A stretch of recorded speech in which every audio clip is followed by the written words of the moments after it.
eringiz sizni aldayaptimi? Demak, sizni yaxshi ko'rar ekan. Chunki u sizni yo'qotishdan qo'rqqanidan aldashga majbur bo'ladi. Bolalarni deb emas. U hech qachon bolalarni yo'qotmaydi.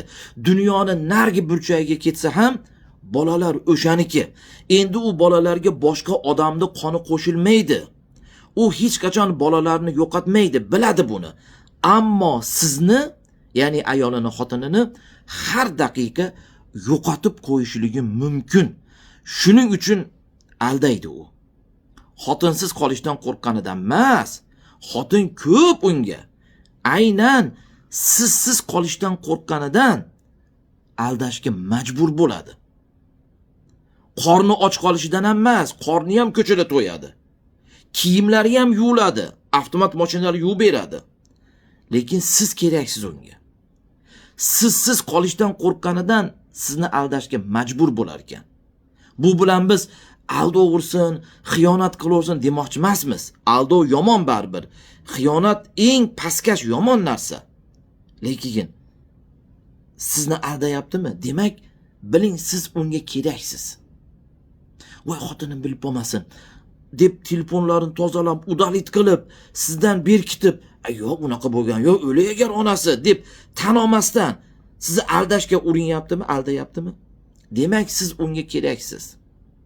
Sizni yaxshi ko'radi u. Sizni eshitib yuragi siqilib, diqqat bo'lib, kasal bo'lib, oilada janjal chiqib, oxiri sizni ketib qolishingizdan qo'rqadi u. Sizni yo'qotib qo'yishdan qo'rqyapti. O'shuning uchun sizni aldashga majbur bo'lyapti. Bu nima? Siz unga keraksiz. Sizni yaxshi ko'radi u. Bu bilan yana qayta aytaman. Aldov ursin, xiyonat qilaversin demoqchi emasman. Endi shu ish bo'ldi. Shu ishni qilib bo'ldi. Endi nima qiladi endi? Berkityaptimi? Berkityaptimi sizdan? Demak, ozgina bo'lsa ham biling, sizning hurmatingiz bor. Sizni yaxshi ko'radi, sizni hurmat qiladi, siz unga keraksiz. Shuning uchun sizdan berkityapti u. Sizni ketib qolishingizni xohlamayapti.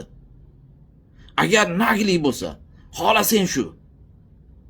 Xohlaganimni qilaman. Xohlasam oldingda xiyonat qilaman. Qo'lingdan nima keladi? Ketsang ketaver desa nima bo'lardi? Demak, unda siz qadringiz bo'lmasdi. Sizni yo'qotishdan qo'rqmayaptim, demak u sizni yaxshi ko'rmagan bo'lar edi. Ba'zilar bor-da, bo'yniga qo'yaman, bo'yniga qo'yaman demang. Sizdan yashirib, sizdan aldayaptimi, sizdan berkitishga harakat qilyaptimi? Shu sizni yaxshi ko'rgani bo'ladi. Siz unga demak keraksiz. Agar siz kerak bo'lmasangiz, ketsa ketar, bilsa bilar degan bo'lar edi.